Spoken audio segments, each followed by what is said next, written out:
सबको मेरा सादर नमस्कार।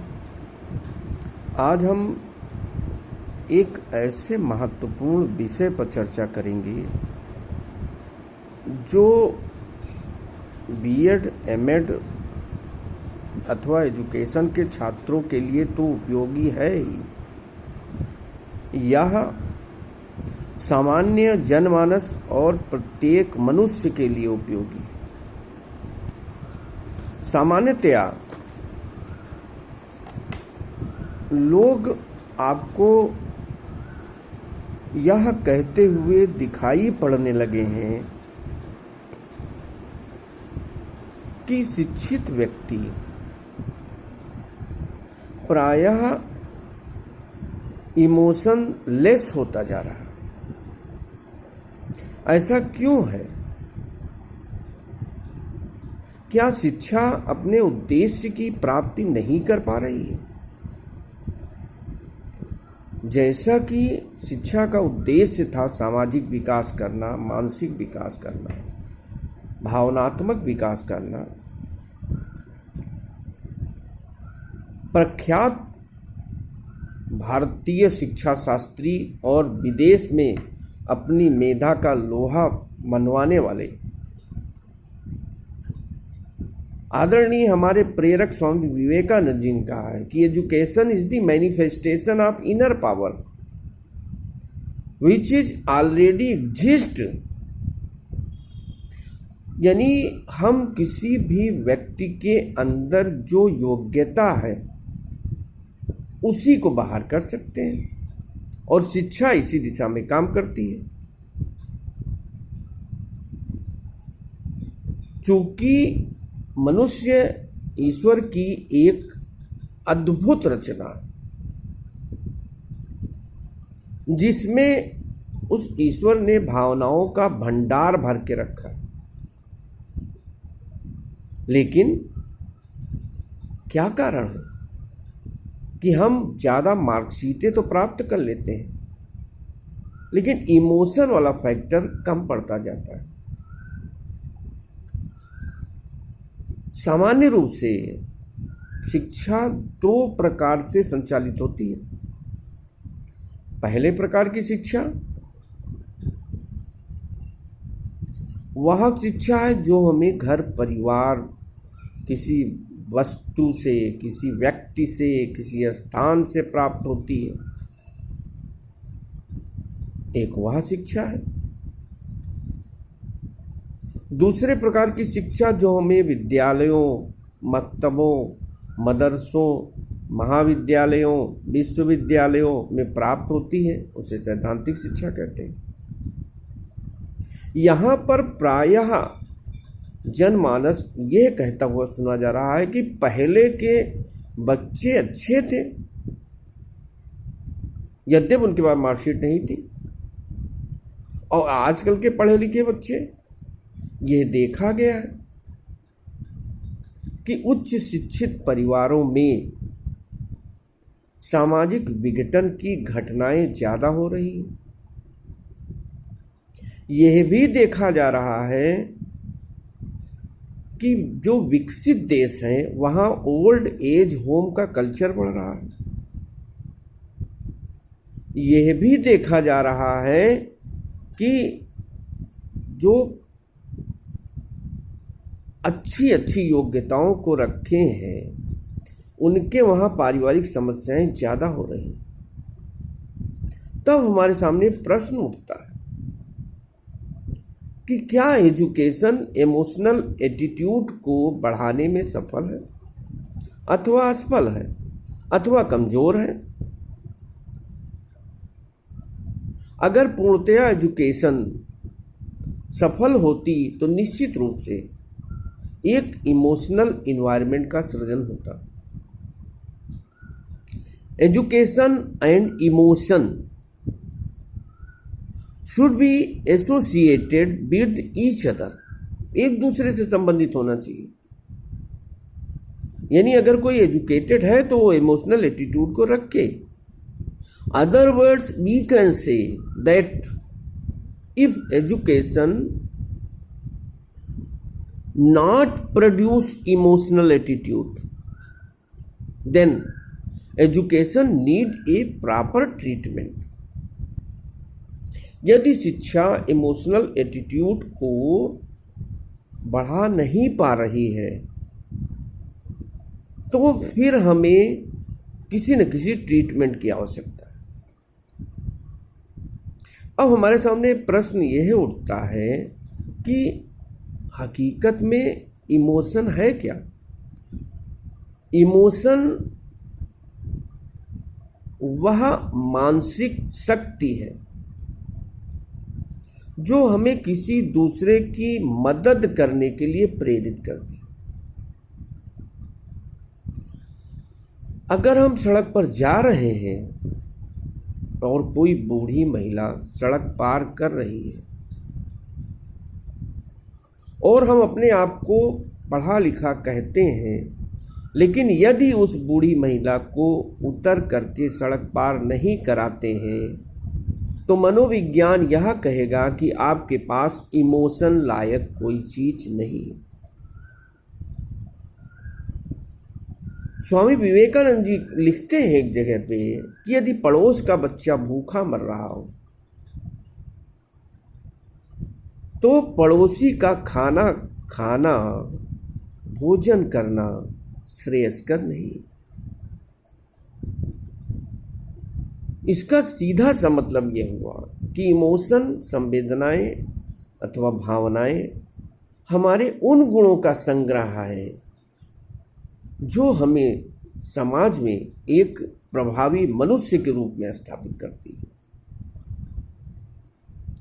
सामान्य रूप से प्राणी तो सभी हैं, लेकिन जिसमें भावनाएं हैं वही मनुष्य है, वही मानव है। अब हमारा अगला प्रश्न होता है कि व्हाट इज इमोशन? संवेदनाएं, भावनाएं है क्या? सामान्य से शब्दों में संवेदना अथवा भावना हमारे मस्तिष्क में उत्पन्न होने वाली वह सकारात्मक ऊर्जा है जिसके द्वारा हम किसी के लिए मदद करने के लिए अभिप्रेरित होते हैं, उत्प्रेरित होते हैं। लोग कहते हैं कि समाज में संवेदनशीलता घट रही है। जब हम दूसरे के दुख में दुखी हो जाएं, दूसरे के सुख में सुखी हो जाएं, तब माना जाएगा कि हम एजुकेटेड हैं और हम इमोशनल हैं। कहना आसान है, हम दूसरे के सुख में भले सुखी ना हो, न्यूट्रल हो जाए, तटस्थ भाव हो जाए, उनसे क्या मतलब है? ठीक है, अगले गाड़ी आ गई, ठीक है, बढ़िया है, तटस्थ भाव। अगले का बहुत बड़ा घर गया, घर बन गया, तटस्थ भाव।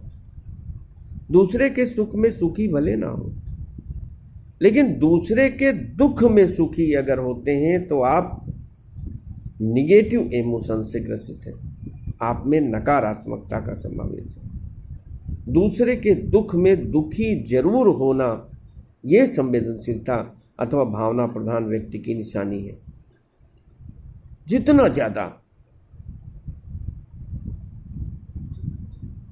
परहित सरिस धर्म नहीं भाई, पर पीड़ा सम नहीं अधमाई।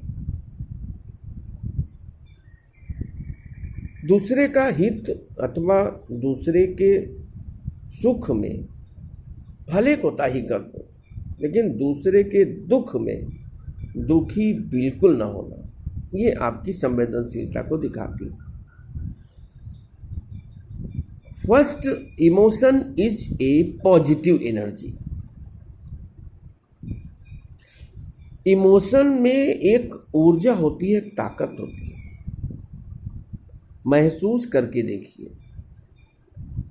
किसी भूखे व्यक्ति को एक समय का भोजन करा के देखिए, किसी गरीब व्यक्ति को अपनी पुरानी किताबें दे करके देखिए, कहीं न कहीं कुछ न कुछ त्याग करके देखिए। सुबह और शाम गरीब बच्चों को निःशुल्क पढ़ा करके देखिए।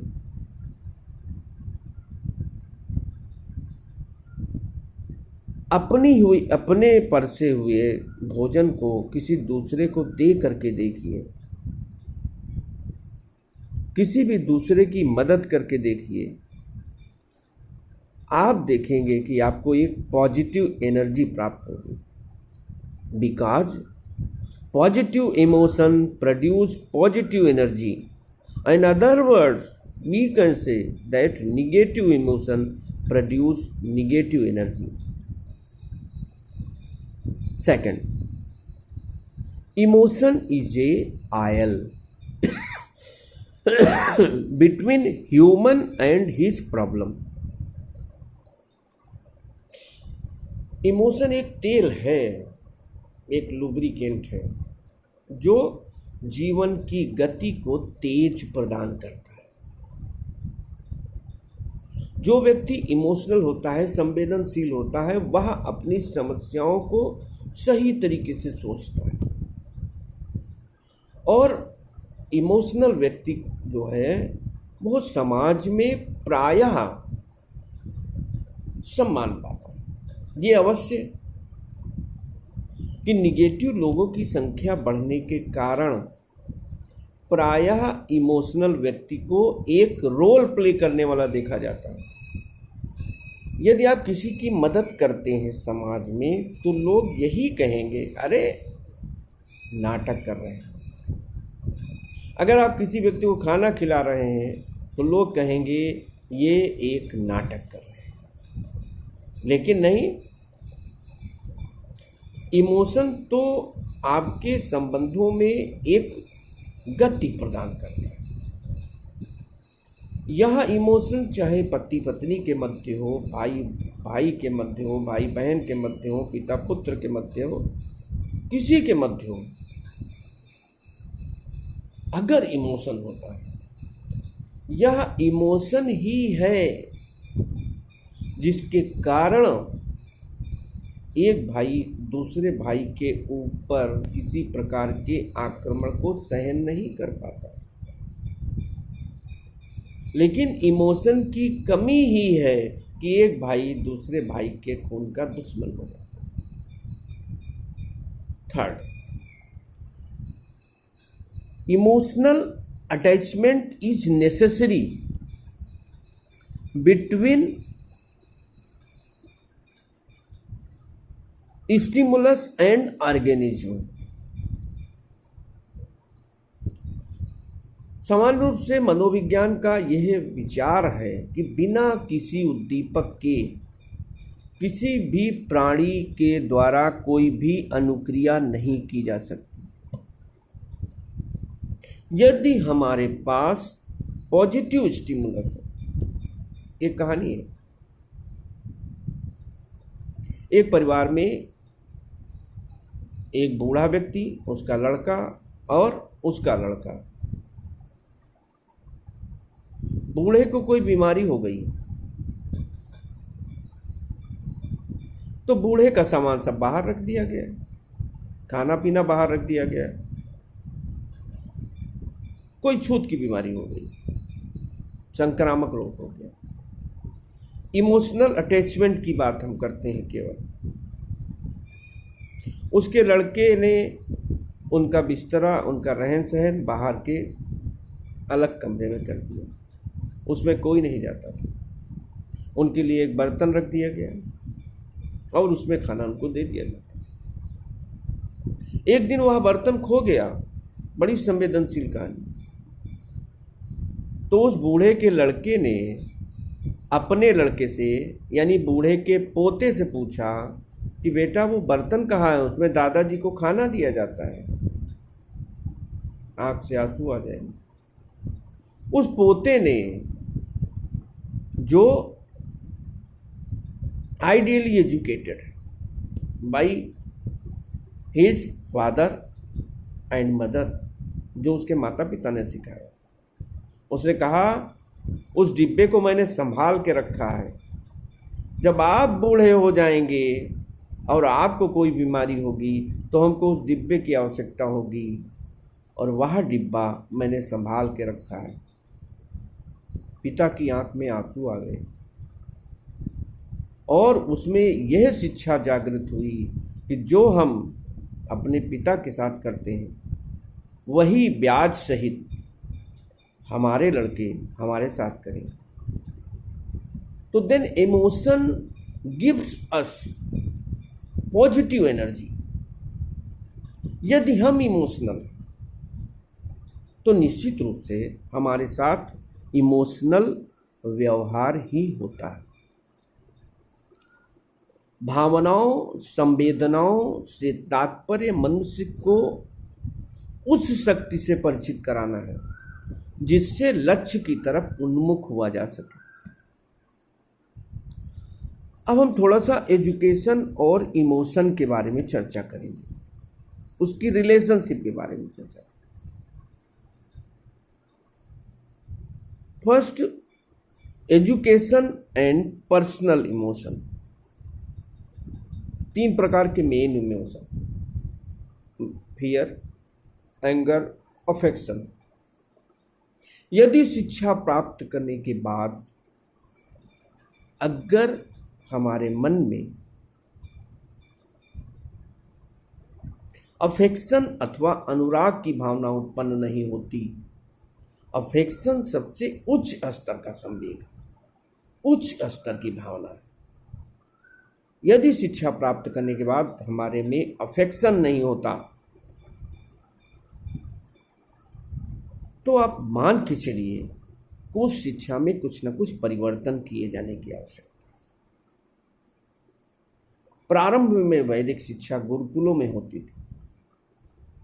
वहां पर गुरुकुल का गुरु माता एक परिवार की तरीके से बच्चों को रखते थे।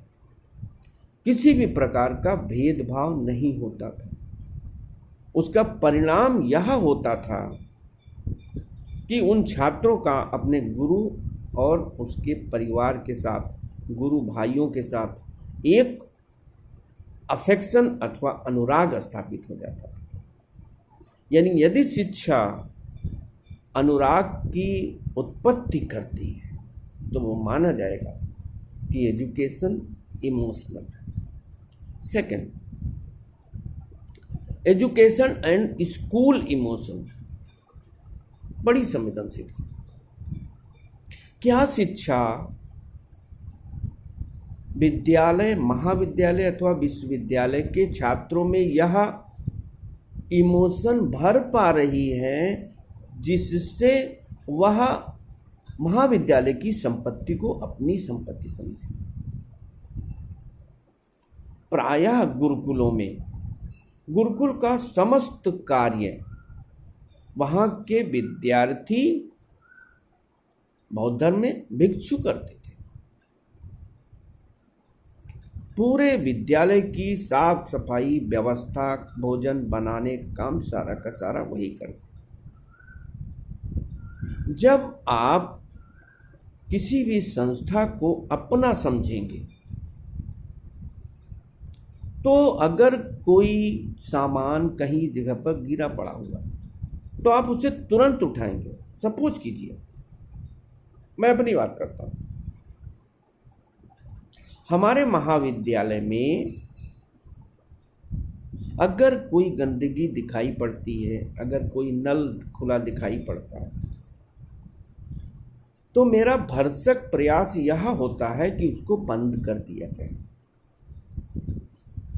यदि शिक्षा हमारे विद्यालय, महाविद्यालय के अंदर रहने की भावना का समावेश करती है, तभी हम उस स्कूल की संपत्ति को अपनी संपत्ति समझेंगे।